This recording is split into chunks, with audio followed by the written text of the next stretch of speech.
What's up, YouTube? This is your friend, the neighborhood movie nerd, back to give you guys everything that is going on in the world of movies and TV. And guys, another huge show from a majority of our younger days has popped back up on Netflix, and this time it's Avatar: The Last Airbender, the quintessential American animated show that, to me, and I feel like many others, is regarded as being one of the pinnacles, if not the pinnacle, when it comes to American animated television. This show was a defining factor for so many people because it was the first animated show to me, even before Star Wars: The Clone Wars, that really took a mature look and edge at a kid's animated TV show. Mixing in ideas of Eastern philosophy, martial arts, and storytelling with a Western look, this show was revolutionary in many, many different aspects. So in order to provide a little bit of a change to last week's episode, I will not instead be doing my top 10 Avatar episodes, but instead I will be doing my top favorite Avatar characters. And I just realized as I was writing the script for this episode that I don't have 10 favorite characters, because outside of these principal characters that I talk about, all the other characters are either supporting or don't appear in the show enough and don't have a memorable enough presence to me. My cabbages! So this is going to be a little bit of a change of pace, but will still hopefully be another quintessential piece of content on this channel. Be sure to click the subscribe button if you haven't already. Without further ado, here are my top 9 favorite Avatar: The Last Airbender characters. Appa and Momo, Aang's faithful pets. We were first introduced to these two in the first couple of episodes in Season 1, with Appa emerging from the iceberg with Aang, and Momo being introduced when Aang, Sokka, and Katara visited the Southern Air Temple. Similar to Aang, these two were the last of their kind, as the Sky Bisons and Winged Lemurs went extinct when the Fire Nation sacked the Air Temples and wiped out the Air Nomads. This allows them to help Aang stay connected with his airbending roots, as well as provide helping hands whenever they need, as Appa provides the group's transportation for the majority of the series, while Momo provides most of the comic relief. Nevertheless, these two characters also got their fair share of time to shine, with Appa even getting his own episode, Appa's Lost Days, in Season 2. Nevertheless, they quickly became staples of the series and beloved by all of the fans. Bumi. This crazy old kook that was introduced in the 5th episode of the first season turned out not only to be Aang's very old friend, but also one of the most powerful earthbenders in the world and an instantly memorable character.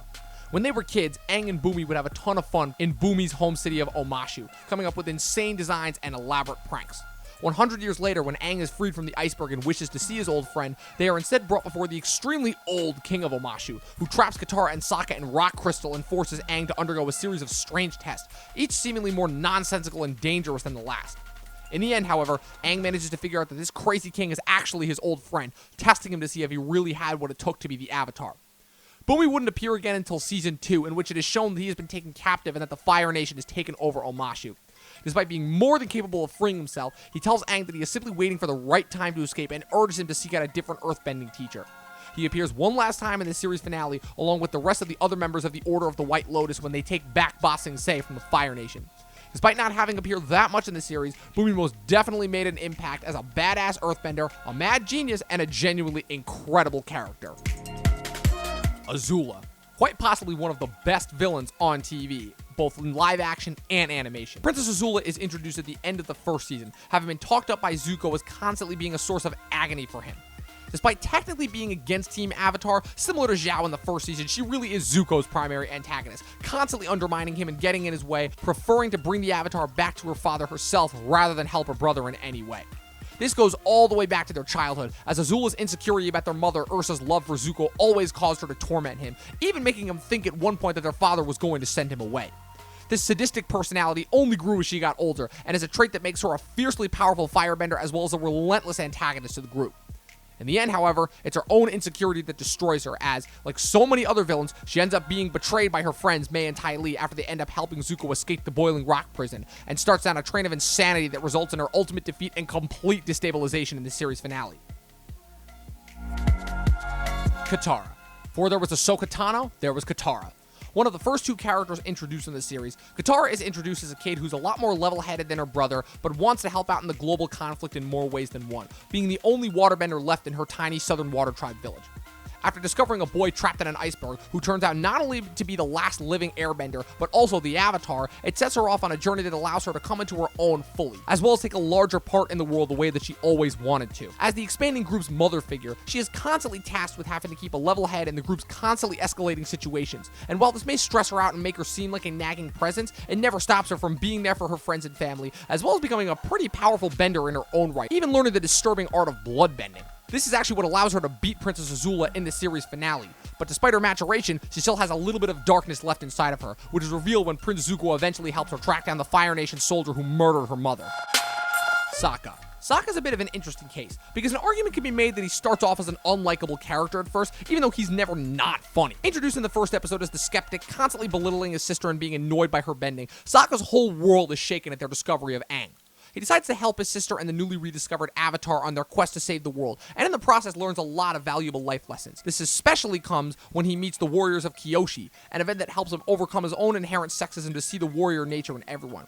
As the series progresses, however, Sokka's insecurities transition a bit as he becomes not sure of whether he's able to hold his own in the group, being the only non-bender. However, between him constructing his meteor sword, joining Zuko in their quest to free his father and Suki from the boiling rock prison, and his contribution in the series finale and taking down the Fire Nation fleet, all while never missing a beat joke-wise, funny how, all helps to establish Sokka as one of the most fully rounded, entertaining, and dynamic characters of the series. Toph Beifong. Pure badassery unhinged right here. Toph is a textbook case of growing up in a rich family yet wanting to see what the real world is like. And as if that wasn't enough, she also turns out to be blind as well. Aang and the gang's quest to find a new earthbending teacher in the first half of season 2 leads them into a mysterious swamp, where Aang has a vision of a girl next to a flying pig. This is revealed to be the Beifong family logo, which leads them to her house, only to discover that Toph is not the pretty little protected princess that she is pretending to be, but rather an extremely powerful earthbender who actually competes in secret earthbending fighting tournaments. With her foot sensitivity allowing her to sense movement through interaction with the ground, she proves to be a powerful ally to Team Avatar as well, providing some much needed brutal honesty when it comes to Aang's personality, to the point where she even saves the gang in several instances, as well as picking up a new ability along the way in the form of metal bending. Sarcastic, tough as nails, but with a warm heart, Toph quickly proves to be a massive fan favorite, and her contribution to the world of Avatar would not be forgotten, as both her and her daughters would pop up in the sequel series, The Legend of Korra. Iroh. See, now we're talking about disguising badassery with kindness. How about you, Kachi? I make you as a Jasmine man. Iroh is the definition of the kindly mentor who could kick your ass if you wanted to, but not before he'll offer you a cup of tea and a life lesson. Iroh started off as Zuko's honorable uncle, a mentor to his hot-headed nephew who constantly kept him grounded, as well as providing another viewpoint into the traditionally evil archetypes the Fire Nation had brought onto themselves. However, as more is revealed about him, he turns from Zuko's silly, funny uncle into one of the most tragic, funny, badass, and lovable characters in the entire show. Despite having been relegated to babysitter duty, Iroh is actually one of the most powerful benders in the world, but his peaceful nature and belief that fighting should be the last resort, not the first, often set him at odds with other top firebenders. However, this ends up having the most influence on Zuko, who eventually comes to see Iroh as more of a father to him than his real father. On top of that, Iroh was also arguably the gang's biggest ally when they didn't even know it, maintaining a deep connection to both the spirit world and the last surviving dragons, as well as having been a prominent member of the Order of the White Lotus, a secret organization dedicated to maintaining peace amongst the four nations. At the end of the day, Iroh was a much-needed mentoring presence to Zuko, a formidable yet guiding presence in his own right, and a great heartwarming character. However, he's also got some tragedy in his own backstory as well, as he lost his only son in the infamous Battle of Ba Sing Se, an event he remembers in his own segment of the Tales of Ba Sing Se when he visits his son's grave, which the writers also use as a way to pay tribute to Mako, the voice actor who portrayed Iroh up to that point, who had sadly passed away. Aang, the titular Last Airbender himself. Despite having a childlike appearance and personality, Aang is actually over 100 years old, and the Last Airbender, as the title suggests. Having been born right at the time of the last Avatar, Roku's death, Aang had a perilous journey set in front of him from the moment of his birth that he wasn't even aware of. Having grown up amongst the air nomads at the Southern Air Temple, he was shocked to discover that he displayed all the signs of the next Avatar. However, the knowledge of this scared him and caused him to shirk his training, an action that threatened to take him away from his place of zen and peace, with the elder air nomads threatening to send him to the other air temples to train, which would also take him away from his beloved mentor Monkey Yatsu. Fleeing on the back of a sky bison, Appa, during a perilous storm, the two were knocked into the ocean, causing Aang to enter the Avatar state and trap the two of them in a state of suspended animation in an iceberg. And over the next 100 years, the Fire Nation declared war on the world, sacking the air temples and destroying and wiping out the air nomads in the process. By the time Aang is rediscovered by Sokka and Katara in the series premiere, he is reborn to a changed world, discovering that he is, like the title suggests, the Last Airbender, and that the task that he previously tried to run away from is now more dire than ever. However, new friends allow Aang to feel like no time has passed, and his boundless enthusiasm and never say no attitude cause him to be a beacon of hope and joy in this world and this show. He may not be the most mature character, and his flaws certainly do hold him back at times where he is most crucial and needed, but it's that sense of wonder and ceaseless joy that allowed so many of us to fall in love with both him as a character and, as a result, this show. Zuko. If Aang and Katara are the Luke Skywalkers of this show, then look no further than this entry for the Anakin of the saga. There's something so compelling about villains that eventually see the light, but not in a lame kind of fake way like Ben Linus from Lost.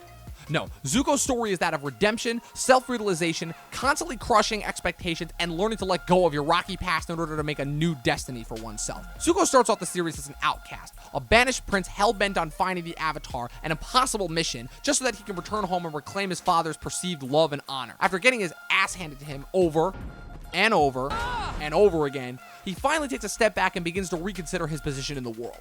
He escapes with Iroh and makes his way through the Earth Kingdom, learning a few new moves and having an excellent episode where he goes off alone and has some personal self-discoveries.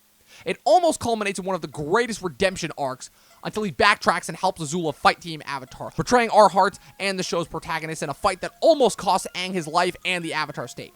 But by the time Season 3 rolls around, Zuko has undergone too much change to ever become evil the way his father and sister are, and leaves them halfway through the season in order to join Team Avatar and help them by teaching Aang firebending and helping to save the world. It's one thing to see a fall from grace, it's another to see a redemption story. But the reason why I make the Star Wars comparison is because those movies probably did it the most interestingly, at least before this. Here, however, I'd argue that you get something even better. Because the thing about Zuko is that even when I watched this show as a kid and knew that I was watching the bad guy, I still kind of felt for him, because he exemplified relatable personality traits, and you could just kind of tell that despite all of his mistakes, he really wasn't a bad person. He was just somebody trying to find his place in the world. Aang may have been the title character here, but if you had to ask me who had the biggest dynamic arc, change, and growth throughout the show, then look no further than Prince Zuko. And that's it. Those were my top 9, alright, technically 10 favorite characters from Avatar: The Last Airbender. What did you guys think? Did I miss any of your guys' favorite characters? Whatever they were, make sure you leave them in the comments below. Once again, be sure to click that like button and that subscribe button. Follow us on all of our socials. They're in the description right there. And yeah,